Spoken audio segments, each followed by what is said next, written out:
కానీ వాళ్ళు ఏం మాట్లాడతాడు? ముఖ్యమంత్రి నీవు గల్లీ స్థాయి నాయకుడు అనేది మళ్ళీ ఒకసారి రుజువు చేసుకున్నావు.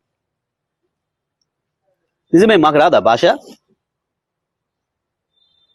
వాడెంత గొట్టంగాడు, కేసీఆర్ కాలి గోటి సరిపోడు అనొచ్చు మేము కూడా. మేము అనడం లేదు.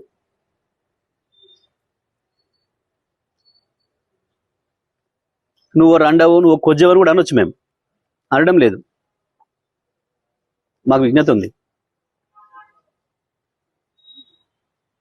నీకు కేవలం అది ఒక్క భాష వచ్చు కావచ్చు, మాకు అన్ని భాషలు వచ్చు, అన్ని పద్ధతుల్లో మాట్లాడవచ్చు. విజ్ఞతతో మాట్లాడవచ్చు. ఒకవేళ నువ్వు దాంట్లోనే పోటీ పెట్టుకుందాం అనుకుంటే అది కూడా మాట్లాడవచ్చు.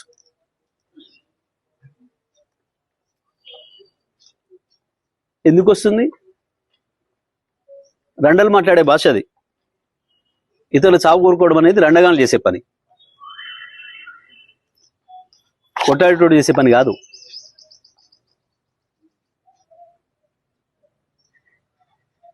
ఒకటి దంతుంటే ఇంకోడు కింద పడి బొర్రెటోడు మాట్లాడే మాటలు అవి, శాపనార్థాలు పెట్టే మాటలు. ఎప్పుడు నీ పెద్దనని ముట్టుకోలేదే కేసీఆర్? నీది కంపనోరని తెలుసు, నీది మురికాలో కంటే అధ్వానమైన నోరని సంగతి కూడా తెలుసు. నువ్వు కేసీఆర్ స్థాయి కాదు, ఆ విషయం మొదలు గుర్తుపెట్టుకోను. ఏదో తంతే పొరపడ్డాడన్న సామెతతోని అది నిజమైన పద్ధతుల్లో వచ్చి కాసేపటికి ఆ పదవిలో పడి ఉండొచ్చు నువ్వు, కానీ నీది ఆ స్థాయి కాదని మరోసారి నిరూపించుకున్నావు. ముఖ్యమంత్రి స్థానాన్ని దిగదార్చే పద్ధతుల్లో ఎక్కడ మాట్లాడింది? ఎవడన్నా ఎన్నికైనా కొత్త సర్పంచ్లకు చెప్తే కదా, ఓ డెడికేటెడ్గా పనిచేయండి, అందరు కలుపుకొని పనిచేయండి, ప్రజలు మీకు ఇచ్చిన బాధ్యతలను పూర్తిగా నెరవేర్చండి, మీ విజయం సాధించండి అని చెప్పొస్తారు ఎవరైనా. నీ చెత్తవాగుడితోని వచ్చిన వాళ్ళ బ్రెయిన్ జడగొట్టి ఏం సమాచారం తీసుకుపోయారు? వాళ్ళు ఏం మోసుకపోయారు నీ దగ్గర నుంచి మెసేజ్? ఇట్లా బూతులు మాట్లాడాలి కావచ్చు మేమని మోసుకపోయారు. ముఖ్యమంత్రి అంటోడు మాట్లాడేటప్పుడు సో ఉండాలి కదా.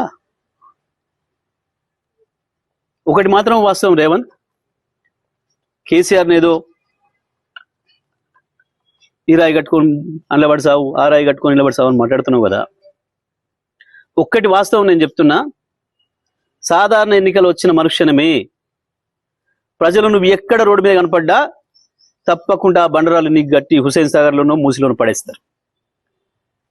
ఆ పరిస్థితి వస్తుంది నీ పార్టీకి, నీ కాంగ్రెస్ పార్టీకి. నీకు ప్రజలే బండరాలు గట్టి మున్సిపాలిటీ చెత్తను వారేసినట్టు తీసుకుపోయి మూసీ నదిలో పారేస్తారు. గుర్తుపెట్టుకో.